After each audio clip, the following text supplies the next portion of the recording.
Good morning everyone. हालांकि ये time इस समय 7:30 हो रहा है शाम के, फिर भी मैं आप लोगों को गुड मॉर्निंग विश इसलिए कर रहा हूँ क्योंकि जब जगे तभी सवेरा, हमारे यहाँ ऐसा बोला जाता है और शायद अब हम जग चुके हैं और अब हमें कुछ काम करना चाहिए। तो काम क्या करना है बेटा? देखिए, सबसे पहले हम लोग थोड़ा पॉइंट की बातों पे आते हैं कि क्या चीज़ें वास्तव में हैं। आप लोग बहुत सारे मैसेज करते थे कि सर क्या होगा, आप ये बताओ कि हमारे तो सेमेस्टर स्टार्ट नहीं हो रहे हैं और पता चला कि अक्टूबर से, सितंबर से या दिसंबर से जब भी है हमारी क्लासेस चलेंगी और उनके फिर पेपर होंगे, तो हम लोग तो कुछ पढ़ ही नहीं रहे हैं, तो हमारा आएगा कहाँ से? वास्तव में बेटा पढ़ाई तो बड़ी दूर की बात है। आप लोगों को तो ये भी नहीं नॉलेज है कि आप लोगों के सेमेस्टर में कौन कौन सी बुकें लगाई जाएंगी, और जब बुक ही नहीं पता है तो उसके सिलेबस कहाँ से पता चलेंगे। तो सबसे पहले मैं आपका ज़्यादा टाइम नहीं लूँगा, बस 1 से 2 मिनट पहले हम लोग उस पर डिस्कशन कर लेते हैं। क्योंकि बेटा जब भी हम कोई चीज़ पढ़ने जाते हैं, जब तक उसके बारे में हमें नॉलेज ना हो तब तक हमें उस चीज़ से कोई मतलब नहीं रहता है। तो पहली बात तो हम आपको बता देंगे बेटा कि जो बच्चे चाहे मैकेनिकल के हों और चाहे वो सिविल के बच्चे हों, जो इस बार 3rd सेमेस्टर में आए हैं, उनमें एक सब्जेक्ट लगाया गया है जिस सब्जेक्ट का नाम है मॉस, सोम या एसएम के नाम से। अब देखिए बेटा, मैं दोनों बुक आप लोगों को पहले दिखाता हूं। ये जो बुक है इसमें लिखा है द्रवों के सामर्थ्य, यानी अगर इंग्लिश में देखें तो लिखा है स्ट्रेंथ ऑफ मटेरियल। इसको शॉर्ट फॉर्म में SOM, सोम के नाम से जानते हैं।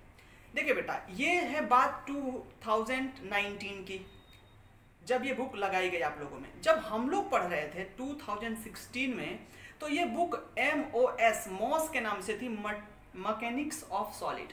लेकिन कोई डिफरेंस नहीं था, सिर्फ नाम बदला था। इसके अंदर जो भी मटेरियल था सब सेम था, चाहे वो सिविल का था चाहे मैकेनिकल का था। 1-2 टॉपिक चेंज थे या एक आध चैप्टर एक्सपेंडेड या लेस थे, बाकी सारे टॉपिक वही थे। अब ये तो चलेगी आपकी मैकेनिकल में, लेकिन सिविल में जो बच्चे इस बार 3rd सेमेस्टर में आए हैं उनमें बेटा देखिए इस नाम से बुक चलेगी, यांत्रिक स्ट्रक्चरल यांत्रिकी। यानी अगर इसको देखें स्ट्रक्चरल मैकेनिक्स के नाम से ये चलेगी, तो ये सिविल वाले बच्चों के लिए। लेकिन अगर आप ये बुक और वो जो दूसरी बुक, ये वाली बुक, अगर आप इन दोनों बुकों को खोलेंगे चैप्टर्स वाइज, तो आप देखेंगे कि सारे टॉपिक इससे मैच करते हुए हैं। तो बेटा आप लोग जो भी मैं टॉपिक आज आप लोगों को स्टार्ट कर रहा हूँ, ये आप मान के चलिए कि चाहे आप सिविल के स्टूडेंट हो और चाहे मैकेनिकल के हैं, ये दोनों के लिए सेम टॉपिक है। और कौन सी बुक के लिए? चाहे SM हो, चाहे सोम हो और चाहे मॉस हो, ठीक है ना बेटा। तो आज हम उन सारी चीज़ों को स्टार्ट करते हैं। आप लोग बहुत दिनों से हमें मैसेज कर रहे थे कि सर आप बताइए पॉलिटेक्निक वालों को पढ़ाएंगे कि नहीं पढ़ाएंगे, आप क्लास लेंगे कि नहीं लेंगे, हम लोग घर पे बैठे बैठे बोर हो रहे हैं। तो बेटा वास्तव में अब मेरे पास थोड़ा सा टाइम हो गया है, हालांकि मैं भी पूरे दिन बिजी रहता हूं, लेकिन अब मेरे पास 7:30 से लेकर के 9:30 या 10:30, एटलीस्ट 8 PM से लेकर के अब मैं थोड़ा फ्री हूँ, ठीक है। तो मैंने ये सोचा है कि जो ये मेरा फ्री टाइम है वो मैं आप लोगों के साथ शेयर करूं, और आज से कोशिश करूंगा बेटा कि मैं आप लोगों की एक एक बुक को सॉल्व करा दूं। अब आप लोगों में एक दूसरी book hydraulics and hydraulic machine होगी, तो मैं उन दोनों को कवर करने की कोशिश करूंगा। मैं अपनी तरफ से, गॉड बस मुझे हेल्दी रखें ताकि मैं आपकी विशेष को पूरा कर सकूं। तो चलिए बेटा, आप लोगों की बहुत सारे आप लोगों ने इंतजार किया और आप लोग अब बुक आपके पास है तो अवेलेबल कर लीजिए। कोशिश करूंगा, हालांकि आप लोग तो मुझसे पढ़े हैं तो आप लोग जानते हैं कि मैं बातों का कितना पक्का आदमी हूँ, बोलता कुछ और हूँ करता कुछ और हूँ। तो नोट्स कोशिश करूंगा बनाने की, लेकिन फिर भी आप कोशिश करिएगा। आइए सबसे पहले हम लोग चलते हैं चैप्टर वाइज पे। जो सिविल के बच्चे होंगे, जब वो पहला चैप्टर खोलेंगे तो उसमें कुछ इंट्रोडक्शंस दिया गया होगा, सोम के बारे में, मॉस के बारे में, मटेरियल के बारे में। मैकेनिकल के भी बच्चे जब खोलेंगे तो उनमें बहुत सारी चीज़ें ऐसे मिलेंगी। लेकिन बेटा जो मेन टॉपिक जो हमारा स्टार्ट है पहले चैप्टर का, वो यहाँ से स्टार्ट है, जो कि हमने बोर्ड पर लिख रखा है। और एक एक टॉपिक को मैं बेटा यहाँ समझाते हुए चलूंगा। आप चाहें तो नोट्स भी बनाते चलिए और आप इसी की स्क्रीनशॉट लेकर के रख सकते हैं, आपकी मर्जी है। तो चलिए बेटा स्टार्ट करते हैं चैप्टर नंबर 1। चैप्टर का नाम है सिंपल स्ट्रेस एंड स्ट्रेन। यानी सिंपल स्ट्रेस क्या होता है और स्ट्रेन क्या होता है, किस तरह से जनरेट होता है, ये बॉडी पर किस तरह से अप्लाई होता है, ये कितना बेनिफिशियल होता है हमारे किसी भी कंक्लूजन के लिए, किसी भी काम के लिए, किसी डिसीजन लेने से पहले इन सबों का एनालिसिस कितना जरूरी है, वो एक एक चीज़ आप खुद फील करेंगे। तो चलिए बेटा, उसमें जो पहला टॉपिक है वो हमें क्या पढ़ना है, स्ट्रेंथ ऑफ मटेरियल। भाई अगर हम मटेरियल के ही बारे में पढ़ रहे हैं तो पहले तो हम इसी चीज़ को समझे कि स्ट्रेंथ ऑफ मटेरियल होता क्या है बेटा। तो बेटा स्ट्रेंथ ऑफ मटेरियल क्या होता है, मटेरियल मतलब आप लोग समझते हैं कोई भी सामान। जैसे आप लोग समझिए, आप किसी मार्केट में जाते हैं और आपको एक चेयर लेना है, तो आप लोग पूछते हैं भैया ये वाली चेयर कितने की, तो बोलता है 300 रुपए की। वो वाली चेयर कितने की बेटा, वो 500 की। ये वाली चेयर कितने की, ये 350 की। चेयर सेम दिखती हैं, लेकिन वहां पर रेट उनके अलग अलग कैसे हो जाते हैं। तो आप पूछोगे भैया ऐसी क्या इसमें खास बात है कि ये चेयर 350 की दे रहे हो और ये 500 की दे रहे हो। तो बोलेगा कि ये देखो, पहले एक चेयर उठाएगा, उसको खूब दबाएगा, पटक पटक के आपको दिखाएगा, देखो ये टूटा नहीं, इस पर 4 लोग चढ़ जाओ, डीजे बजवाओ, इस पर नाचो, कोई फर्क नहीं पड़ने वाला। इस पर ये 350 की है, थोड़ा आराम से यूज करना पड़ता है, अगर आप इसे सही तरीके से नहीं यूज करेंगे, आप इस पर जब बैठेंगे तो टूट जाएगा। ठीक है भैया 500 वाला दे दो। यहाँ पर वो किसके बेस पर ये सारी चीजें बातें बोला, जब वो चेयर की डिजाइनिंग करने गया होगा, जब वो चेयर बनाने गया होगा, तो सबसे पहले चेयर जिस मटेरियल से बनना है उसकी स्ट्रेंथ चेक किया होगा। स्ट्रेंथ का मतलब क्या है कि उसके जो पार्टिकल हैं वो कितना फोर्स या लोड बियर कर सकते हैं कितने एरिया पर। आई बात समझ में? यानी स्ट्रेंथ ऑफ मटेरियल में बेटा हम लोग क्या पढ़ेंगे, जिस मटेरियल का यूज करके आप इंजीनियरिंग का कोई भी सामान अपनी डेली लाइफ में यूज करने वाला कोई भी सामान बनाएंगे, तो उस सामान जिस मटेरियल से बन रहा है उसकी कितनी कैपेबिलिटी है कि उस लोड को या किसी फोर्स को या किसी इंपैक्ट को या किसी शॉक को वियर कर सकता है। और फिर जब ये सारी चीजें हमें पता हो जाती हैं, तब हम लोग क्या करते हैं, उस मटेरियल का उस पर्पस से हम यूज कर लेते हैं। ठीक है बेटा, अब चलते हैं। तो सबसे पहले स्ट्रेंथ ऑफ मटेरियल आप लोगों का खत्म हो गया ये टॉपिक। इसमें क्या था, अगर मेन मुद्दे की बात करूं तो स्ट्रेंथ ऑफ मटेरियल क्या है बेटा, ये एक ऐसा टॉपिक था आपके लिए जिसमें हम लोग जिस मटेरियल से अगर कोई भी बॉडी या कोई भी वस्तु बनाने जा रहे हैं, तो हम उस मटेरियल के स्ट्रेंथ को चेक करेंगे कि वो कितना लोड बियर कर सकता है। अब वो लोड किस तरह का लोड होगा उस पर वो एनालिसिस कर लेंगे। अब आती है बात लोड की। भाई स्ट्रेंथ ऑफ मटेरियल में हम लोग लोड एनालिसिस करते हैं कि मटेरियल कितना लोड बियर कर सकता है। तो जान लेते हैं पहले लोड होता क्या है। तो ये बेटा लिखा है लोड। लोड क्या होता है बेसिकली, देखिए बेटा, अगर हम बात करें कि हमने कहा कि हमारे हाथों में 60 न्यूटन का फोर्स है, या मैं किसी बॉडी को 60 न्यूटन तक प्रेस कर सकता हूं या खींच सकता हूं, तो ये बेटा सिर्फ मेरे अंदर एक फोर्स है। लेकिन जब ये फोर्स किसी बॉडी पर अप्लाई हो जाएगा, लग जाएगा, तो उसको हम लोग लोड बोलेंगे। यानी लोड की सिंपल सी डिफिनीशन क्या है बेटा, कि अगर कोई फोर्स किसी बॉडी पर अप्लाई कर दिया जाता है, लगा दिया जाता है, तो उसको लोड बोलते हैं। समझ में आ गई बात? मैं फिर से एक बार अपनी बातों को रिपीट करता हूं बेटा, कि अगर किसी फोर्स को किसी बॉडी पर लगा देंगे तो उसको लोड बोलेंगे। अब उसको फोर्स नहीं बोलेंगे। अगर मेरे हाथ में 20 न्यूटन का फोर्स लगाने का पावर है, तो मैं अगर इस 20 न्यूटन को इस बॉडी पर लगा दिया, तो अब बेटा इसको क्या किया जाएगा, इसको लोड में काउंट किया जाएगा, न कि फोर्स में। जैसे फॉर एग्जांपल अगर मैं लोड की बात करूं, लोड की, तो बेटा ये मान लीजिए कि ये एक बॉडी है। ये क्या है, एक बॉडी है।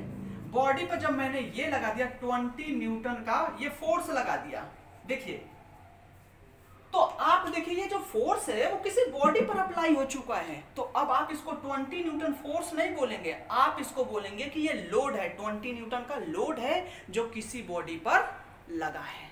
तो आगे बात समझ में, जब किसी बॉडी पर हम फोर्स लगाते हैं तो उसको लोड कहते हैं।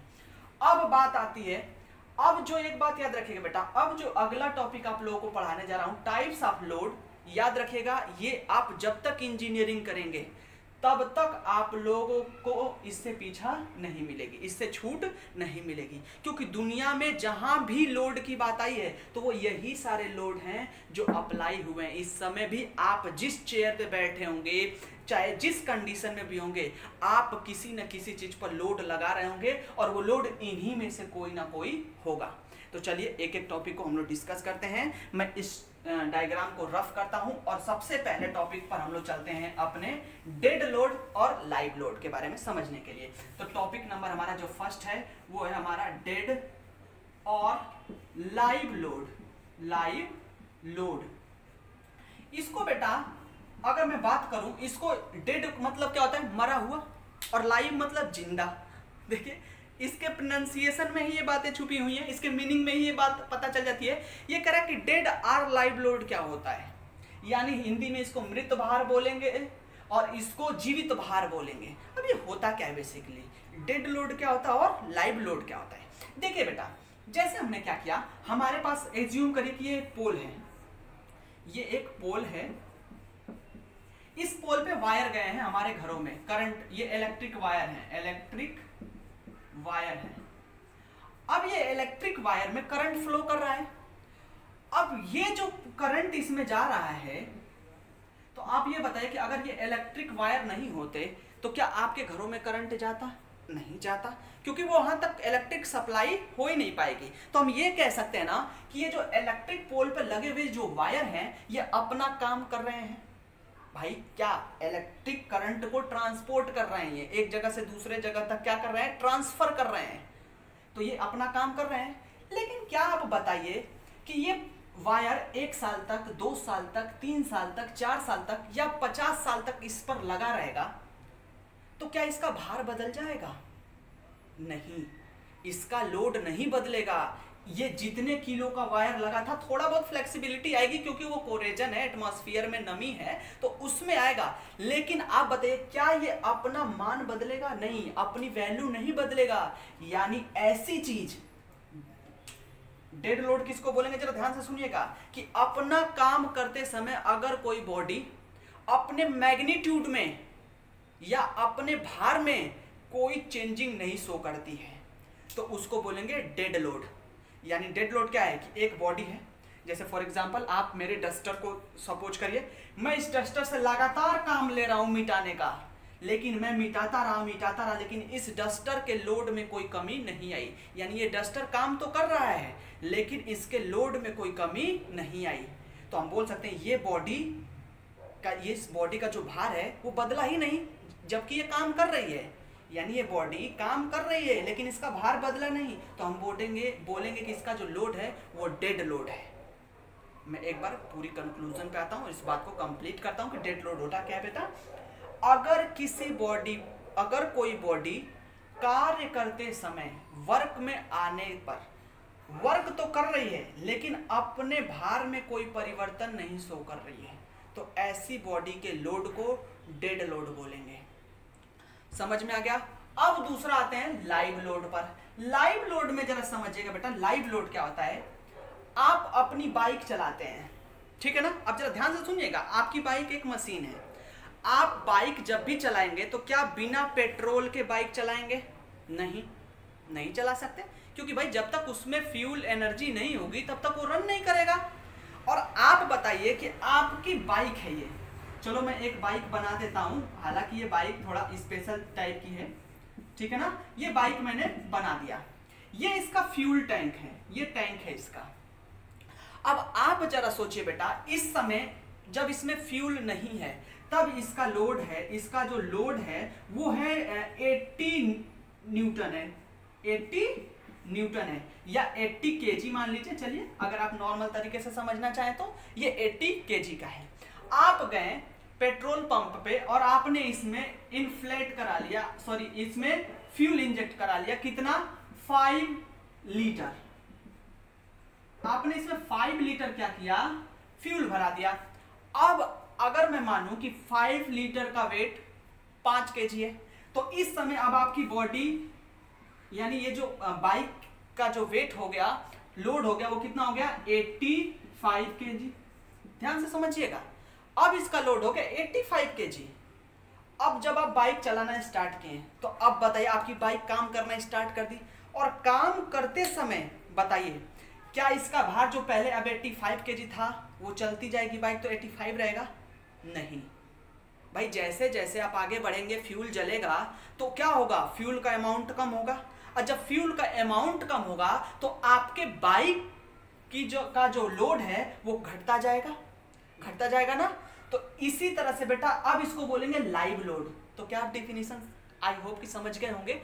ऐसी बॉडी जो कार्य करते समय अपने लोड को भी परिवर्तित कर रही है, आई मीन एक ऐसी बॉडी जो कार्य करते समय, काम करते समय, वर्क करते समय अपने लोड में बेरिंग शो करती है, यानी परिवर्तन दिखाती है। तो ऐसे लोड को लाइव लोड बोलते हैं। यानी लाइव लोड वह लोड होता है जो कार्य करते समय अपने मान में परिवर्तन को शो करता है। मान में परिवर्तन का शो का मतलब बेटा अपने वैल्यू में, अपने लोड में चेंजिंग को शो करता है। या तो वो लोड घटेगा या तो बढ़ेगा।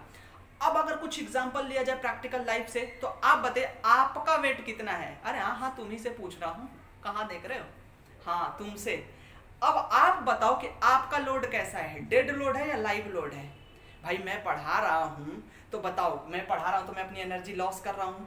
और जो अब मेरा वेट मान लीजिए 56 kg है, मैंने जो खाना खाया है वो 200 ग्राम्स खाया होगा, तो इस समय मेरी बॉडी के अंदर 56 kg 200 ग्राम वेट होगा। अब मैं आपको पढ़ा रहा हूं तो वो जो फूड जो हमारे पेट में गया है वो डाइजेस्ट हो गया। अब डाइजेस्ट होने के बाद क्या हुआ, वो एनर्जी रिलीज कर रहा हूं मैं आपको पढ़ा रहा हूं तो मेरी एनर्जी लॉस हो रही है।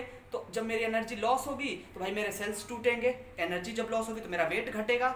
जब मेरा वेट घट रहा है, आई मीन जब मैं काम कर रहा हूं तो मेरा वेट क्या हो रहा है, घट रहा है। इसका मतलब मेरा लोड कैसा है, लाइव लोड है।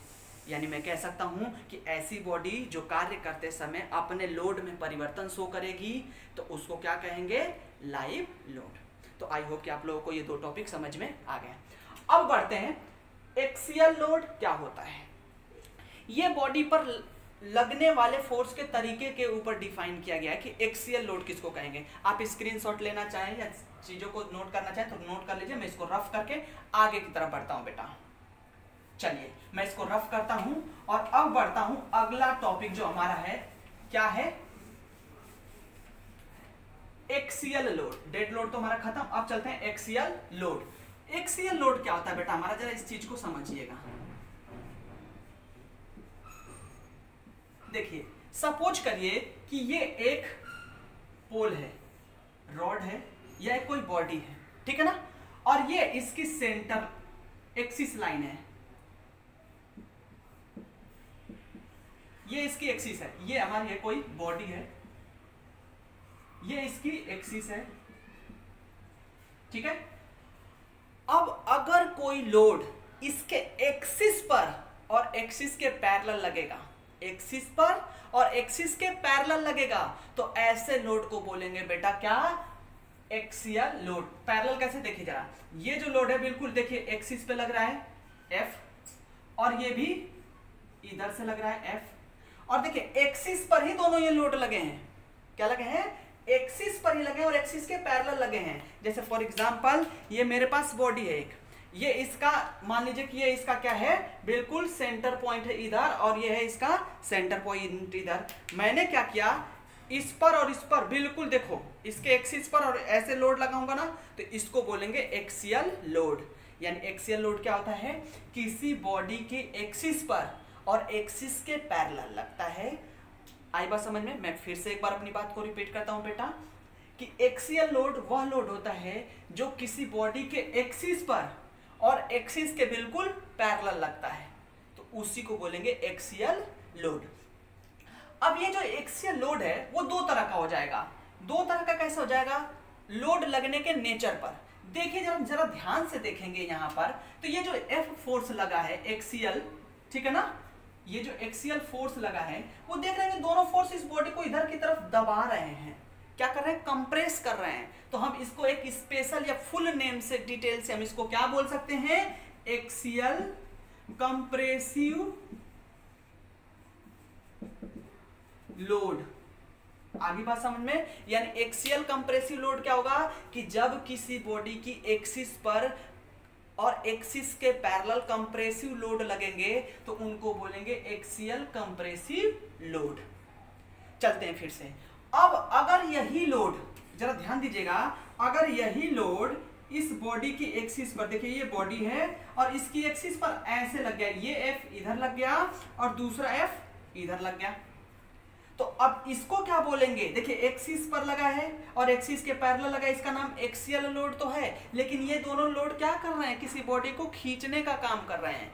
तो ऐसी बॉडी पर लगने वाले लोड को बोलेंगे axial tensile load. Axial tensile load.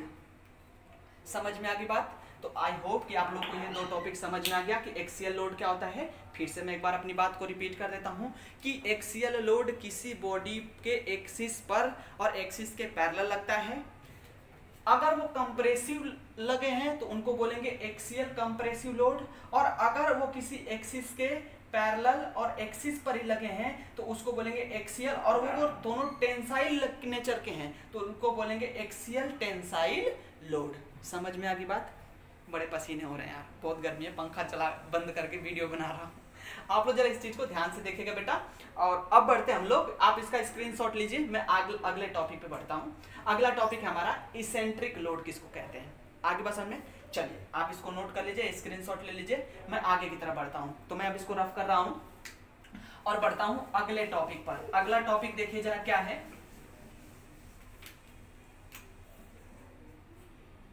Eccentric load.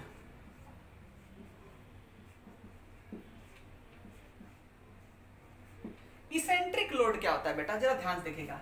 ये एक हमने ले ली बॉडी, ध्यान से देखिएगा, ये है उसकी एक्सिस, ठीक है। हमने एक बॉडी ले लिया और ये हमने उसकी एक्सिस ले ली। मैं फिर से इसको नोट कर देता हूं, ये है बॉडी और ये इसकी एक्सिस, ठीक है। अब इसेंट्रिक लोड कब किसे बोलेंगे, जब कोई लोड, देखिएगा जरा ध्यान से, जब कोई लोड, देखिए इस एक्सिस के पैरेलल ये लोड लगा है, ये भी लोड देख लीजिए एक्सिस के पैरेलल लगा है ना, लेकिन एक्सिस से कुछ दूर हटके लगा है। पहले वाले में क्या था कि एक्सिस के पैरेलल तो था लेकिन एक्सिस पे ही लगा था, और इसमें क्या है कि एक्सिस के पैरेलल तो लोड लगा है, ये क्या है, एक लोड है जो एक्सिस के पैरेलल लगा है लेकिन एक्सिस से कुछ दूर हटके लगा है। आगे बात समझ में? तो इस ऐसे ही लोड को जो किसी बॉडी के एक्सिस के पैरेलल लगे बट एक्सिस से कुछ दूर लगे, तो ऐसे लोड को बोलेंगे क्या, इसेंट्रिक लोड। आई बात समझ में? और ये भी दो तरह के होंगे, अगर ये दोनों कंप्रेसिव नेचर के होंगे तो इनको बोलेंगे इसेंट्रिक कंप्रेसिव लोड, और अगर खींचने वाले होंगे तो इनको क्या बोलेंगे हम लोग, टेंसाइल इसेंट्रिक लोड। यहां पर जरा देखिए जरा, इस पी लोड की नेचर क्या है, ये इस बॉडी को क्या कर रहा है, दबाने की कोशिश कर रहा है, तो इसका नाम क्या पड़ेगा, इसेंट्रिक कंप्रेसिव लोड। आगे बात समझ में? और उल्टा इसका, अगर देखिए ये बॉडी है, ये इसकी एक्सिस है, अगर इसकी एक्सिस से दूर ये दो लोड लगे हैं F और ये F, देखिए एक्सिस के पैरेलल लगे हैं लेकिन एक्सिस से कुछ दूर लगे हैं तो इनको इसेंट्रिक लोड बोलेंगे। लेकिन एक्सिस पर ये कैसे लगे हैं, एक्सिस के पैरेलल, टेंसाइल नेचर के, तो इसको बोलेंगे इसेंट्रिक टेंसाइल लोड। आगे बात समझ में बेटा? तो आई होप कि आप लोगों को ये तीसरा टॉपिक भी समझ में आ गया, इसेंट्रिक लोड। मैं एक बार फिर से रिपीट कर देता हूं कि जब किसी बॉडी के एक्सिस के पैरेलल बट एक्सिस से थोड़ी दूर कोई लोड लगता है तो उसको बोलते हैं इसेंट्रिक लोड, ठीक है। अगर वो कंप्रेसिव नेचर का है तो उसको बोलेंगे इसेंट्रिक कंप्रेसिव लोड, अगर वो टेंसाइल नेचर का है तो उसको बोलेंगे इसेंट्रिक टेंसाइल लोड। समझ में आ गई बात? तो आप इस टॉपिक का स्क्रीनशॉट लीजिए, मैं आगे की तरफ बढ़ता हूं। चलिए बेटा, मैं इसको रफ करता हूं और अब आगे बढ़ता हूं मैं थर्ड टाइप के लोड पर, ट्रांसवर्स लोड क्या होता है। ये हमारा ट्रांसवर्स लोड। ट्रांसवर्स लोड क्या होता है, जरा ध्यान दीजिएगा। देखिए बेटा, फिर मैंने वही बॉडी ले ली, समझ में आ रहा है, हमने वही बॉडी ले ली और ये रही उसकी एक्सिस। लेकिन ध्यान दीजिएगा, अब इस पर ये है हमारी बॉडी, हमारी नहीं है जी, कोई और बॉडी है, ठीक है ना, और ये हमारी एक्सिस। समझ में आ गई बात? अब इस पर देखिए बेटा, हमने क्या किया, ये वाला जो लोड लगा दिया, देखिए ये लोड क्या कर रहा है, ये एक्सिस के साथ बिल्कुल 90 डिग्री का एंगल बना रहा है, यानी लोड और एक्सिस, ये हमारा क्या है, लोड है F न्यूटन का, और ये एक्सिस पर देखिए बेटा कैसा 90 डिग्री का एंगल बना रहा है, यानी एक ऐसा लोड जो किसी बीम या बॉडी के एक्सिस पर परपेंडिकुलर एक्ट करे। क्या करे, परपेंडिकुलर एक्ट करे या लगे या अप्लाई हो, तो ऐसे लोड को बेटा क्या बोलेंगे, कौन सा लोड बोलेंगे, ट्रांसवर्स लोड। यानी ट्रांसवर्स लोड वह लोड होता है जो किसी बॉडी के एक्सिस पर बट एक्सिस के परपेंडिकुलर लगता है। आगे बात समझ में। चलिए बेटा, अब आप लोग ये सोच रहे होंगे कि ऐसे सारे फोर्सेस लोडेड के बारे में तो हम लोगों ने पढ़ लिया, इसका मीनिंग क्या होगा, इनके इफेक्ट्स क्या होंगे। इफेक्ट के बारे में बेटा थोड़ी देर में मैं बात करूंगा। देखिए बेटा, अगर आप चाहते हैं कि आपका मैं कोर्स कंप्लीट कराऊं तो वो भी बड़ा इजी है। मैं फिर से बोल रहा हूँ, सीएम वर्मा की पूरी बुक मैं कंप्लीट करूंगा, चाहे वो सिविल का बच्चा हो और चाहे वो मैकेनिकल का बच्चा हो, वो दोनों बच्चे इस चीज को पढ़ेंगे, ठीक है ना।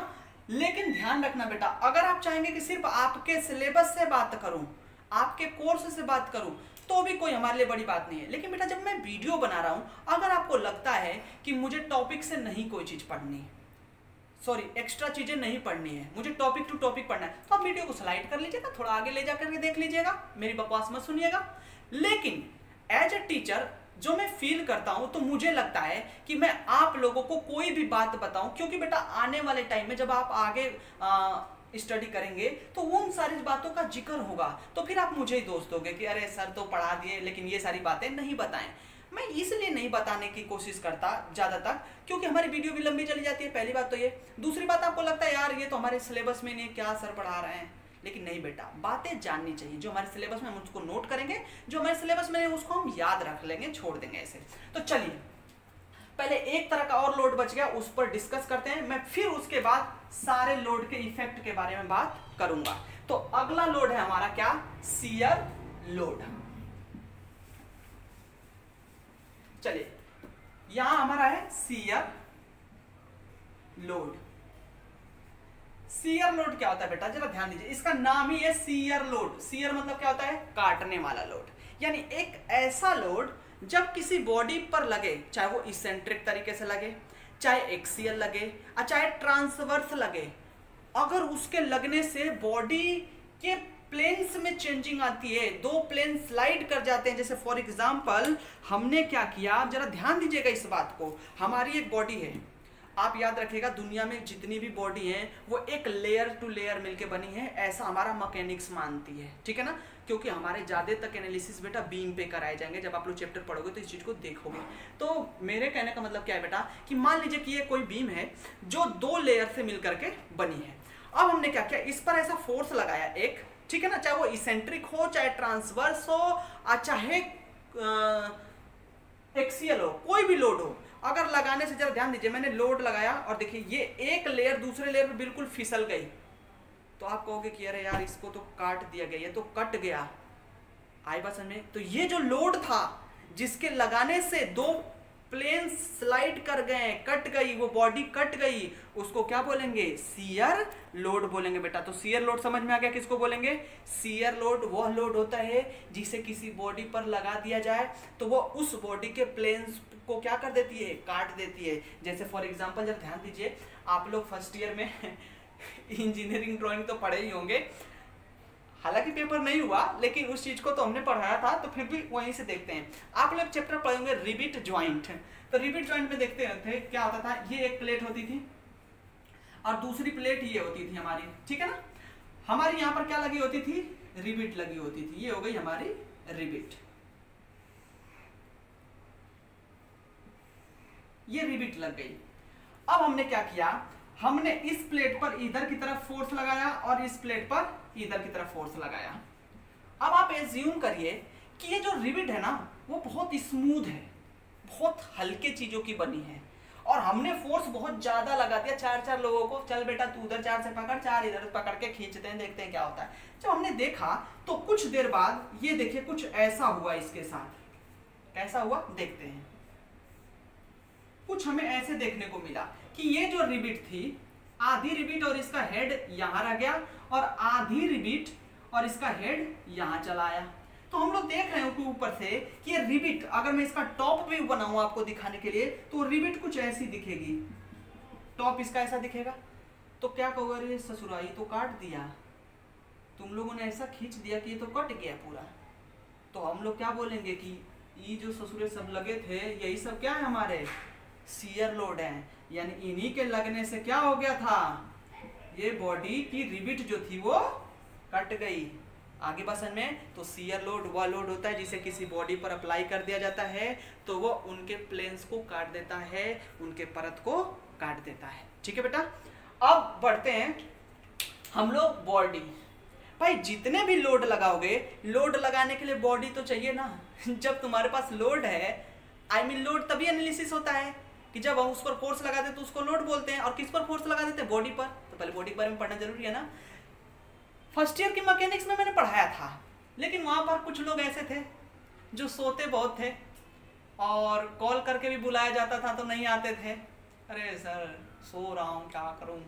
और कुछ लोग तो इतने भी थे, ग्रेट थे, सोने के तो माहिर थे, उनको दुनिया जाए भाड़ में, वो सोते बहुत थे। तो जो लोग सोते थे अगर वो पसंद करते हैं देखना तो उस चीज़ को देख लें कि क्या होता है। अब बॉडी किसे कहते हैं, जो कि फर्स्ट ईयर की मैकेनिक्स में पढ़ना था लेकिन आप लोग सो करके नहीं पढ़े थे। तो बात करते हैं अगले टॉपिक हमारे बॉडी के बारे में। तो बॉडी क्या होता है, बॉडी। अच्छा, अगर मैं आपसे जनरली पूछूं कि बॉडी को डिफाइन करिए कि वस्तु क्या है, तो क्या आप डिफाइन करेंगे? कमेंट करके आप मुझे जरा बताइएगा अपने तरीके से। लेकिन हालांकि मैं चलिए आपको बता देता हूँ बॉडी किसको कहते हैं। देखिए बेटा, दुनिया में जो भी चीज़ें हैं, कुछ भी चीज़ें, वो छोटे छोटे पार्टिकल से मिलकर के बनी होती हैं। और जब ये पार्टिकल के ग्रुप बनते हैं, जब ग्रुप ऑफ पार्टिकल इकट्ठा होता है, यानी कई सारे पार्टिकल जब एक जगह इकट्ठा होते हैं तो उनसे बॉडी बनती है। लेकिन बॉडी किसको कहेंगे कि the group of particle which occupy a defined place in any direction, यानी कणों का वह समूह जो एक निश्चित स्थान घेरता है, चाहे हम उसे किसी भी दिशा में रख दें। जैसे फॉर एग्जाम्पल ये जो है मेरा डस्टर, ये छोटे छोटे कणों से मिलके तो बना है, तो हम कह सकते हैं ना कि यह कणों का समूह है। ठीक है, तो इसको हम एक बॉडी बोलते हैं, यानी कणों का वह समूह जो एक निश्चित स्थान घेरता है, चाहे हम उसे किसी भी दिशा में रख दें। तो देखिए बेटा, चाहे हम इसको इस दिशा में रखेंगे तब भी वो इतना स्थान घेरेगा, इसको मैं इधर भी रख दूं तब भी इसको ये उतना ही जगह घेरेगा, इसको इस डायरेक्शन में रख दिया तब भी एक उतना ही जगह घेरा। आई बात समझ में? तो इसीलिए इसको बॉडी बोलेंगे। आई बात समझ में? लिक्विड और गैस अलग चीज होती है, उनको बॉडी में नहीं लाते हैं। ठीक है ना, पानी को नहीं बोलते कि वो पानी बॉडी है, गैस को नहीं बोलते कि वो बॉडी है। क्यों? क्योंकि उनका क्या होता है कि वॉल्यूम डिफाइन नहीं होता है। आई बात समझ में? शेप साइज डिफाइन नहीं होता है। लेकिन बॉडी किसको बोलेंगे? कणों का वह समूह, the group of particle which occupy, जो कि एक निश्चित स्थान घेरती हैं। ठीक है, चाहे हम उसे किसी भी दिशा में रख दें, इन एनी डायरेक्शन। समझ में आ गई बात? तो अब आप लोगों को बात समझ में आ गई कि बॉडी किसको बोलते हैं? The group of particle, the group of particle which occupy a defined place in any direction। समझ में आ गई बात? अब बात करते हैं बेटा कि बॉडी के बारे में तो हमने पढ़ लिया, ये बॉडी कितने टाइप की होती है। तो बॉडी कितने टाइप की होती है बेटा? तो पहली बात बॉडी आती है रिजिड बॉडी। अब रिजिड बॉडी क्या होता है, चलिए तो हम लोग पढ़ेंगे टाइप ऑफ बॉडी में। सबसे पहले रिजिड बॉडी। अब ये रिजिड बॉडी क्या होता है, चलिए रिजिड बॉडी को समझना है तो बेटा आप लोग शोले मूवी तो देखे होंगे, जय और वीरू वाली। ठीक है ना, तो ठीक है, आप लोग क्या कर रहे होंगे, शोले मूवी तो देखे होंगे, जय और वीरू वाले। तो जब कभी गब्बर उसको जय को पकड़ लेता है तो उसको खूब मारता है कि मार और मार, बता और तेरा दोस्त कहाँ है।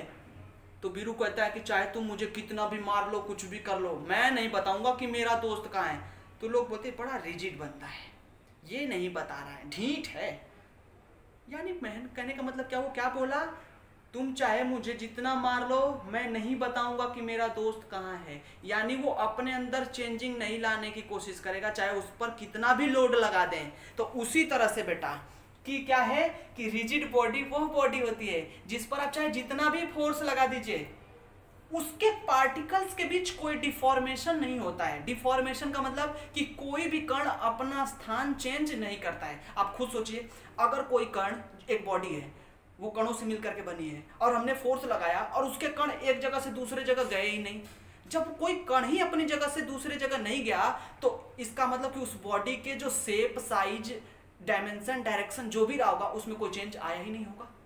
तो ऐसी बॉडी को क्या बोलेंगे? Rigid body. यानी मेन मुद्दे पर अगर आए तो हम क्या बोलेंगे कि रिजिड बॉडी वह बॉडी है जिस पर फोर्स लगाने से, लोड लगाने से उसके कणों के बीच, उसके पार्टिकल्स के बीच कोई डिफॉर्मेशन नहीं होता है, कोई स्थानांतरण नहीं होता है।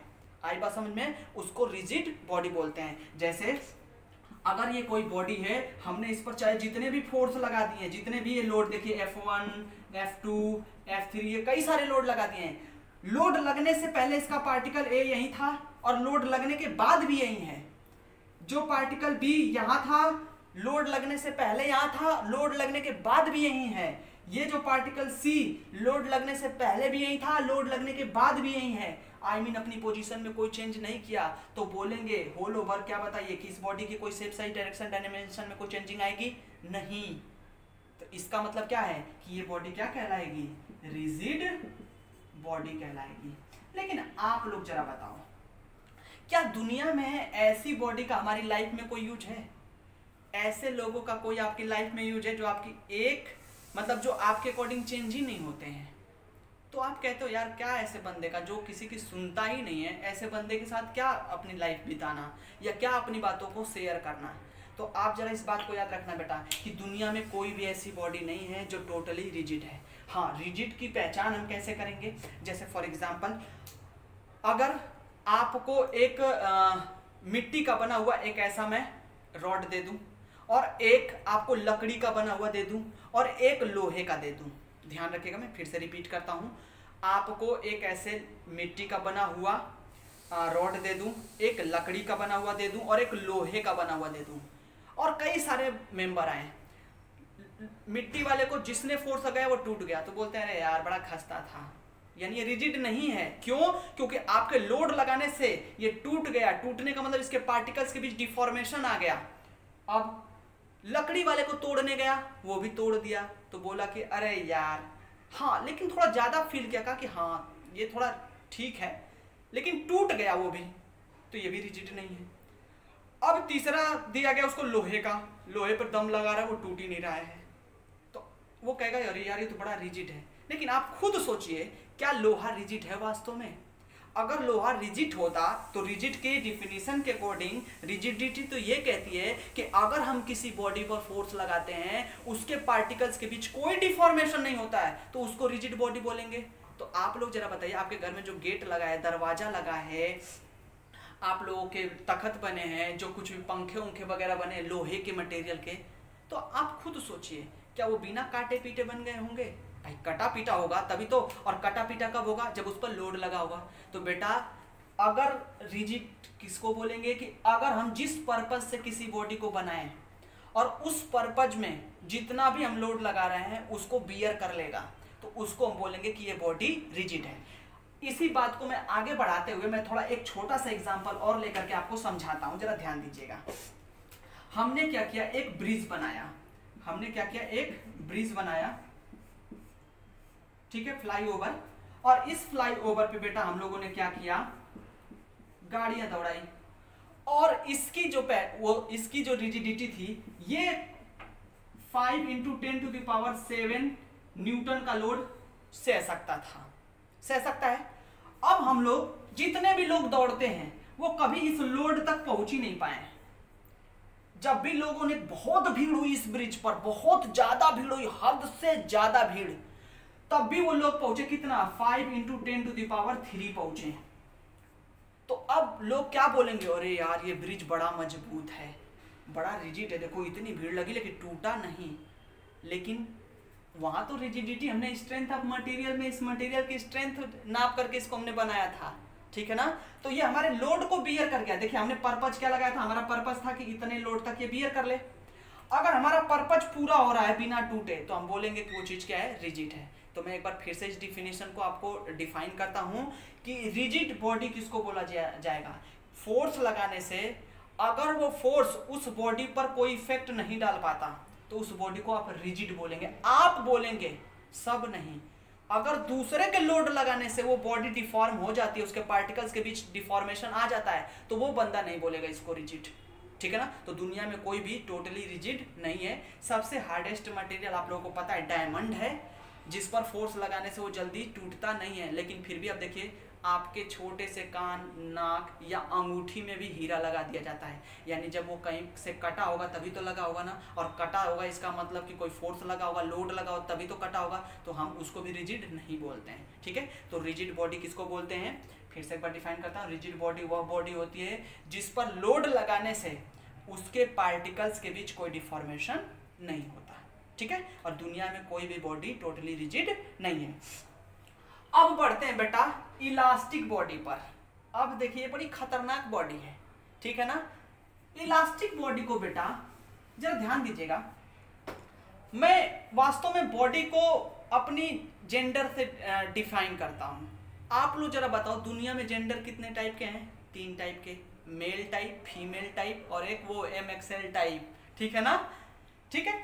अब जरा ध्यान दीजिएगा बेटा, मेल टाइप की बॉडी क्या होती है, मर्द, कहते हैं ना अबे तू कितना भी फोर्स लगा ले, मर्द की जुबान है, बदलूंगा नहीं, ठीक है ना, ठीक है। और 100 लोग तू बुला ले, मैं यहीं हूं, यहीं से हिलूंगा नहीं, चाहे तू कितना भी लोड लगा ले, मैं अपनी जगह से ना हिलूं, मर्द की जुबान है, मर्द। इसका मतलब क्या है, ये रिजिड बॉडी है, ये रिजिड बॉडी है जिस पर कितना भी फोर्स लगा लो ये हटने वाला नहीं अपनी जगह से। लेकिन इलास्टिक बॉडी को बेटा मैं फीमेल बॉडी बोलता हूं। फीमेल बॉडी कैसे, चलिए मैं इसको रफ करके अब आता हूं दूसरे टॉपिक पे। Elastic body, elastic body, elastic body किसको कहेंगे बेटा, जरा ध्यान से समझिएगा। इसको मैं फीमेल बॉडी भी बोलता हूं। फीमेल बॉडी कैसी है, फीमेल का नेचर ऐसा है बेटा, देखिए बुरा मत मानिएगा लोग, लेकिन ये नेचुरली है तो मैं बोल रहा हूं और मैंने भी देखा है। I can't live without you, what you will say that I will always follow to you, really believe me, I will never say to any person please you can conversation with me about any person, really swear I will never say to anyone, but just when you will turn from her he will say to others।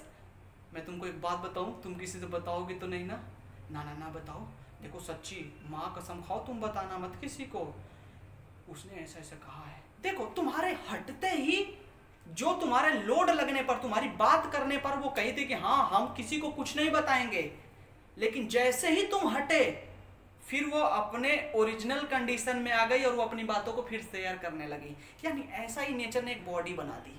कैसी body बना दी कि एक ऐसी body जिस पर आप force लगा देंगे तो उसके पार्टिकल्स के बीच डिफॉर्मेशन हो जाएगा, यानी जैसा तुम कहोगे मैं वैसा ही करूंगी। देखिए ये डिफॉर्मेशन हो गया है इस समय, लेकिन ये परमानेंट डिफॉर्मेशन नहीं है, यानी जैसे ही आप लोड हटाओगे फिर वो अपने इनिशियल कंडीशन में वापस आ जाएगी। यानी इलास्टिक बॉडी वह बॉडी होती है जिस पर लोड लगाने से उसके पार्टिकल्स के बीच क्या होता है, डिफॉर्मेशन तो हो जाता है, उसके पार्टिकल एक जगह से दूसरे जगह शिफ्ट तो हो जाते हैं, लेकिन जैसे ही आप लोड हटाते हो वो फिर अपने जिस जगह पे थे वहीं वापस लौट आते हैं, ठीक है। यानी इलास्टिक बॉडी वह बॉडी होती है जिस पर फोर्स लगाने से, लोड लगाने से उसके पार्टिकल्स के बीच डिफॉर्मेशन तो हो जाती है लेकिन परमानेंट डिफॉर्मेशन नहीं होती है। जैसे ही आप लोड हटाते हैं वो बॉडी फिर अपने इनिशियल कंडीशन में लौट आती है। तो ऐसी बॉडी को बोलते हैं क्या, इलास्टिक बॉडी। जैसे फॉर एग्जांपल हमने यहाँ पर बेटा एक नाइक्रोम की बनी हुई एक स्प्रिंग ले ली, जरा ध्यान से देखिएगा, हमने क्या किया, एक स्प्रिंग ले लिया। ये देखिए जब हमने इस पर एक लोड लगाया, हमने क्या किया, इस पर एक लोड लगाया, ये लोड लगा दिया, तो इसके लोड लगाने के बाद बेटा क्या होगा, कुछ ये ऐसा हो जाएगा, ठीक है। लोड लगने के बाद ये कुछ ऐसा हो गया, और जैसे ही मैंने इस लोड को जरा देखिएगा ध्यान से, मैं जैसे ही इस लोड को काटा, लोड हटा, ये फिर स्प्रिंग कहां चली आई, जैसी थी वो वैसी ही हो गई। समझ में आ गई बात, यानी स्प्रिंग में सबसे ज्यादा इलास्टिक प्रॉपर्टी पाई जाती है। यानी इलास्टिक प्रॉपर्टी क्या है, यानी इलास्टिक बॉडी किसको बोलेंगे, एक ऐसी बॉडी जिसको फोर्स लगाने से उसके पार्टिकल्स के बीच डिफॉर्मेशन तो होता है लेकिन परमानेंट डिफॉर्मेशन नहीं होता है। जैसे ही आप लोड हटाते हो बॉडी फिर वो अपने इनिशियल कंडीशन में लौट जाती है। तो ऐसी बॉडी को क्या बोलते हैं, इलास्टिक बॉडी। अब चलिए बेटा, आई होप कि आपको ये समझ में आ गया होगा। तो अब बढ़ते हैं तीसरी वाली बॉडी, प्लास्टिक बॉडी, और देखते हैं कि प्लास्टिक बॉडी क्या होती है। तो मैं इसको रफ करता हूं बेटा, आप लोग जरा स्क्रीनशॉट लेना चाहें तो ले लीजिए, मैं आगे की तरफ बढ़ता हूं। चलिए अब बढ़ते हैं बेटा हम लोग अगले टॉपिक पर, जिस टॉपिक में बॉडी के ही अंदर है तीसरे टाइप की बॉडी है क्या, plastic body. Plastic body, plastic body क्या है जरा ध्यान से समझिएगा। एक ऐसी बॉडी जिस पर फोर्स लगाने से, एक ऐसी बॉडी फोर्स लगाने से उसके पार्टिकल्स के बीच परमानेंट डिफॉर्मेशन हो जाता है। यानी एक ऐसी बॉडी जिस पर लोड लगाने से उसके पार्टिकल्स के बीच परमानेंट डिफॉर्मेशन हो जाता है। आप लोड हटा भी लोगे तब भी उस बॉडी का जो शेप बदल चुका है आपके लोड लगाने से, वो वापस उस शेप में वापस नहीं आएगी। जैसे फॉर एग्जांपल आप वॉशरूम में गाना गाते गाते नहा रहे हैं और साबुन अचानक हाथ से गिरा और जाके दीवार से टकराया और वो गिरा जमीन पर, पिचक गया। अब जैसे आप साबुन को उठाते हो तो क्या साबुन फिर रिकवर हो जाता है? नहीं, साबुन जो गिरने की वजह से उसको चोट लगी वो पिचक गया, अब उसको उठाने से वो वापस नहीं ससुरा अपने शेप में आने वाला है। काहे नहीं आएगा? काहे से कि उसके पार्टिकल्स के बीच लोड जो तुमने लगाया है उसमें परमानेंट डिफॉर्मेशन हो गया है। और परमानेंट डिफॉर्मेशन हो जाने से वो क्या होता है, वो अपने वास्तविक रूप में नहीं आता है। ठीक है, इसलिए ऐसी बॉडी को क्या बोलेंगे, प्लास्टिक बॉडी। यानी प्लास्टिक बॉडी किसको बोलेंगे बेटा, जिस पर फोर्स लगाने से, लोड लगाने से उसके पार्टिकल्स के बीच परमानेंट डिफॉर्मेशन हो जाता है और लोड हटा लेने के बाद वो अपने इनिशियल कंडीशन में नहीं लौटता। ऐसे लोड को बोलते हैं क्या, प्लास्टिक बॉडी। तो today I have close my class and next topic में मिलते हैं अगले वाले टॉपिक के साथ। और यहाँ पे बेटा मैं आपको फिर से, ये तो मजाक है, आपको मेनली जो बताऊँ पॉलिटेक्निक के जो बच्चे हैं उसमें आप लोगों के लिए सबसे इंपॉर्टेंट टॉपिक आज का क्या रहा, axial load, eccentric load, transverse load, shear load. ठीक है, और ये रिजिड बॉडी, ठीक है ना, इलास्टिक बॉडी और प्लास्टिक बॉडी। ठीक है ना, ये सारी चीजें आप लोगों को पता होना चाहिए। ठीक है, अब आप लोगों से मैंने, आप लोगों को याद होना चाहिए कि मैंने अभी पीछे जब हम बात कर रहे थे तो हमने आपको बताया था कि बेटा हमने इतने सारे लोडों के बारे में पढ़ा था लेकिन इनके इफेक्ट के बारे में नहीं पढ़ा था कि कौन सा लोड किस तरह का इफेक्ट डालेगा। तो वो इसलिए इसमें इस वीडियो में मैं नहीं आपको जिक्र कर रहा हूँ उसका, क्योंकि बेटा जैसे जैसे हम आगे आगे चैप्टर में आते जाएंगे वो एक एक टाइप पर एक एक दो चैप्टर है, तो वहीं पर हम उस चीज़ को डिफाइन करेंगे। ठीक है, तो आज के लिए थैंक यू सो मच और आई होप कि आप लोग ये वीडियो पूरा देखेंगे और आप लोग सिविल और मैकेनिकल पॉलिटेक्निक के जितने भी बच्चे हैं उनके ग्रुप में इसको शेयर कर दीजिए और उनको भी बताइए कि अब एक क्लास स्टार्ट हो चुकी है, क्योंकि मैं 7:30 बजे से अब फ्री हो चुका हूँ। ठीक है ना, हाँ था बिजी कहीं, थोड़ा अब फ्री हो चुका हूँ। ठीक है ना, थैंक यू सो मच।